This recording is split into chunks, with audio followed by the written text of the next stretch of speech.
Welcome to Being Confident from Within with Natalie Potts, the podcast that shares what it really takes to be confident. I'm passionate about helping people grow businesses with confidence. Does it seem like everyone around you is naturally confident and sure of themselves? Well, the chances are they have self-doubts just like you. I'm in conversations with inspiring individuals to share what confidence means to them and to help you find ways to believe in yourself and create confidence at any time.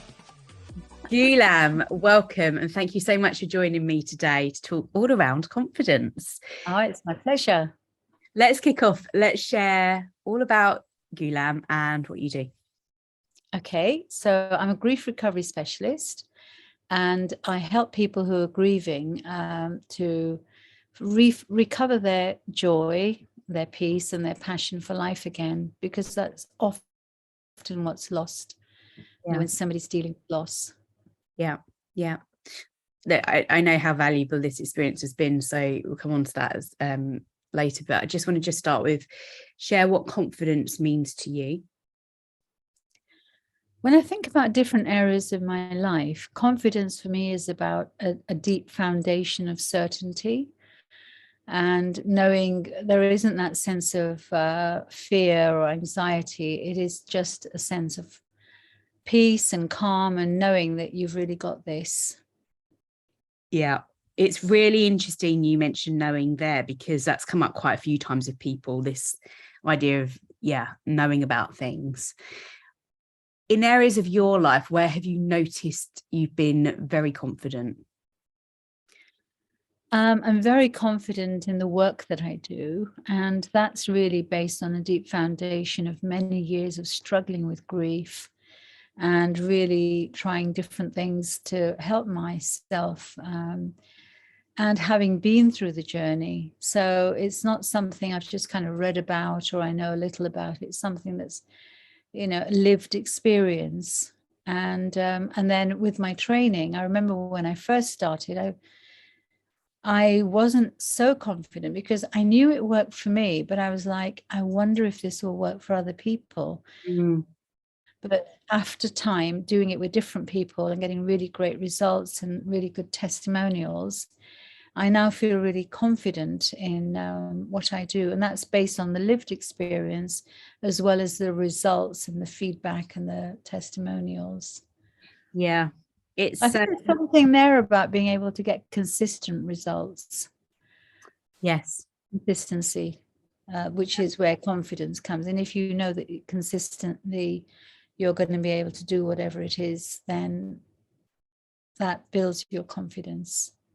Yeah, you're right. Absolutely. And, I think people think they need confidence to start with, when actually confidence is the result of something. It's you taking action, getting the knowledge, getting the experience. And it's really interesting. My own, I'm very happy to share my own experience working with yourself through this process as well. Has, I guess, when I go back 11 weeks now, I would have, it's quite daunting going into something like this, because you don't know what it is going to come out of it. I think I definitely have enough awareness to go, nothing's a silver bullet in anything we do. It's amalgamation of lots of different experiences that helps us over time start to build on, and look at different areas of our life in order to continue to move forward in where we want to. But I definitely think I've got much more confidence now around how to manage my emotions, which has come through having patience, being consistent in showing up, even when it's been really challenging and tough, to get to feel more knowledgeable about what that process looks like, to then be able to do it. I guess even it's interesting, again, you start to do it quicker, but not from a point of you're rushing it, but because you're familiar with it and it becomes, you've done those neural pathways, it's a bit more, it's not unfamiliar and uncomfortable. You feel more confident in the process. Yes.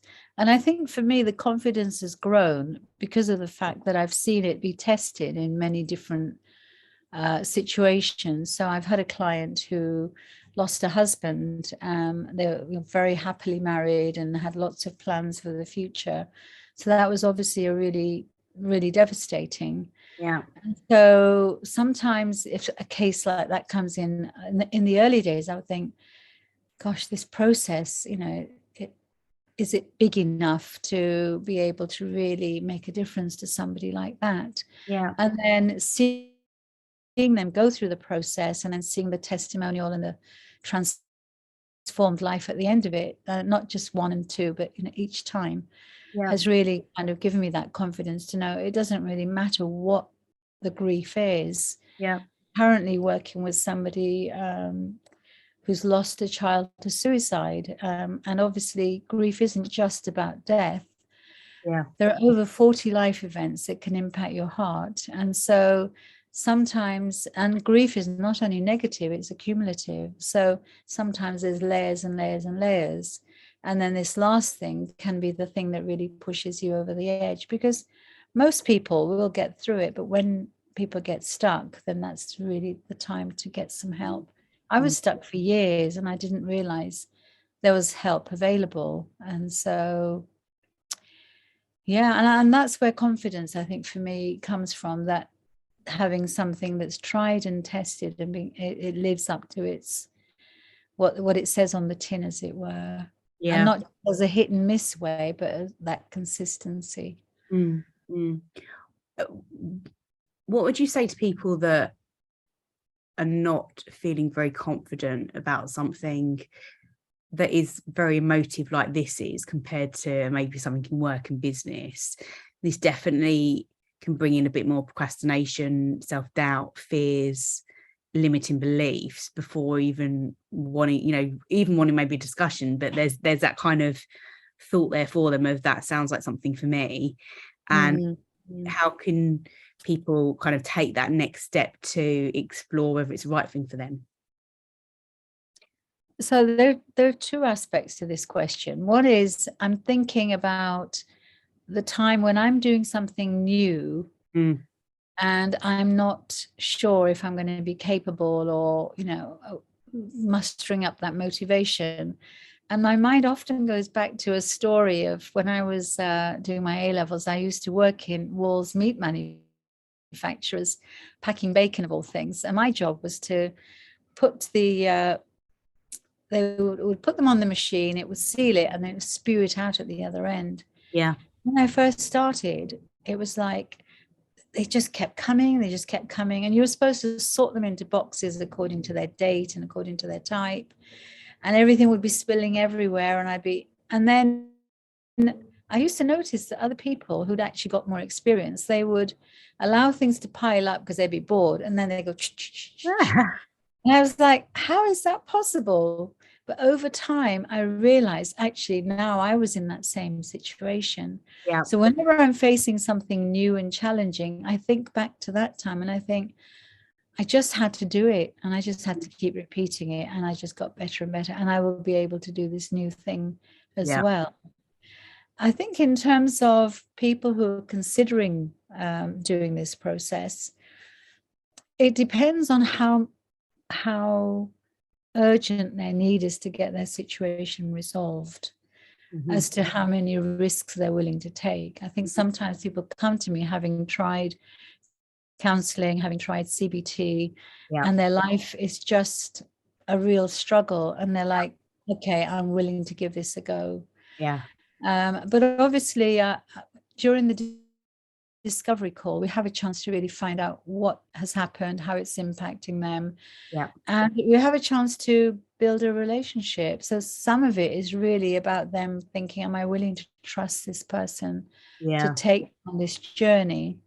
And so I give them as much information about the process as possible. I reassure them that they're not going to have to pour out every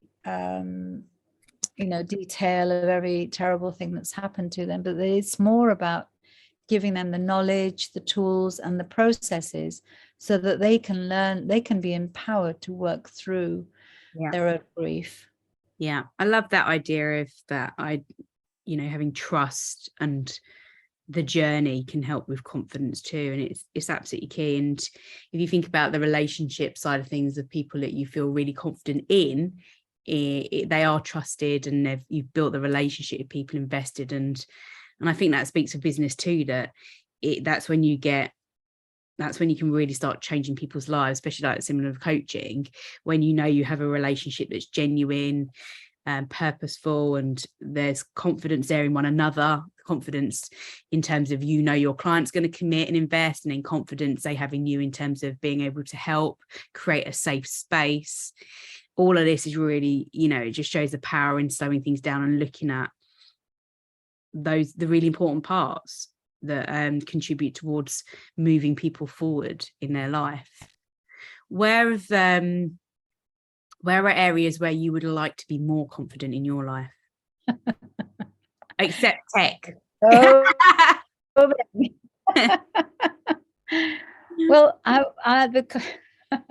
the area of confidence I would really love to develop is to do with speaking to larger groups. Amazing. So I'm very confident on a one-to-one, and even up to about 30 people. I've, you know, done all sorts of training and things. But I realize it's just another thing to have a go at and another skill to get coached on. So I've actually enrolled on a course that teaches you public speaking skills. Yeah. And every time I think, what am I doing? Can I do it? I think about that machine, and I never thought I'd conquer it. And actually, I just had to turn up. I just had to keep doing what advice I was given. And eventually, you know, I improved. So even with doing video calls, I mean, I love talking, I love being interviewed, but I noticed that making a video where I'm just talking to myself, I'm thinking, what's my name again? So that is an area I'm working on developing confidence in, because I just feel it's so important to equip the world to feel more prepared to deal with loss, because loss is an everyday part of life. We're taught how to acquire things, but not how to let go of things. Absolutely. And so we live in denial really about the impact it has and the misinformation we've been fed and so on. So really, I have a big message. So I've got to put my big girl pants on and get doing those videos. Love it. And finally, who's been your best mentor and why? Oh, that's an interesting question. I'd have to think about that. I mean, when I think about my life's journey, there have been people who've really always been there to nudge me along to the next step and to the next step. So I would struggle to think about one specific person.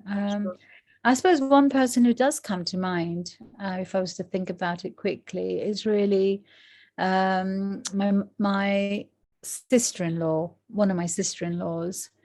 I think what was really great about her was that it was less about talking and more about modeling. Yeah. So many people would tell me, you know, you should do this, live like this, believe this. And it was like I would just shut down. I would think, oh, stop trying to push your views down my throat. But she actually lived the life. And that's what caught my attention. And so I think the other thing I really loved about her was that she would wait for me to ask her questions rather than trying to, you know, sort of think I was a project that needed to be worked on. She had a real serving heart, very, very hospitable, always really kind, very, very helpful. And that kind of really made me stop and think, that's how I want to be. Yeah. So, but there have been many, many people who've been really generous with their time, their knowledge, their skills. Been very blessed. Thank you. So have I, with time from yourself. So thank you so much. And on that, where can people connect with you, Ghulam? So I've just set up a Facebook group called Handling Grief. Yeah. And that's probably the easiest way. Search for Handling Grief, Ghulam Fernandes. And there's some, it's just starting out, but there's going to be some free resources and tips and sharing stories, answering questions. It's a free community, and I'd love people to come along and, you know, be blessed and also contribute to others.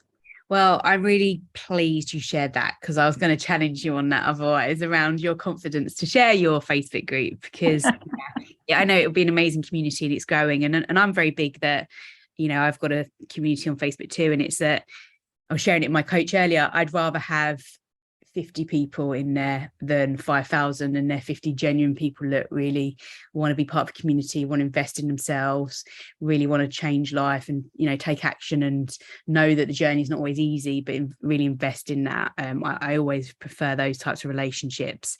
So yeah, I highly recommend that you connect with Ghulam, because it's very different, like you shared, something like CBT and therapy, and it definitely offers value. And even if it's just intrigue and interest to what it could be, it's just seeing the opportunities that are available to us, and you don't know if you don't try. Yeah, and there'll be information in there of how you can book a free discovery call if you just want to explore what it might be like, whether we might be a good fit to work together. Yeah. And as you know, there's no pressure, but it's just a chance for me to get to know the person, get to share what I offer, and if we're a good fit, we can go ahead. If not, I'm always happy to signpost people to other resources. Amazing. Thank you, Ghulam. My pleasure. Thank you for inviting me. Thank you for listening to Being Confident from Within. I hope you enjoyed today's episode and it inspired you in trusting no matter what happens in any particular situation, you'll be able to handle it and learn from the outcome. I really love hearing from you, so please leave a review and let me know which part of the episode resonated with you the most. Have an amazing day.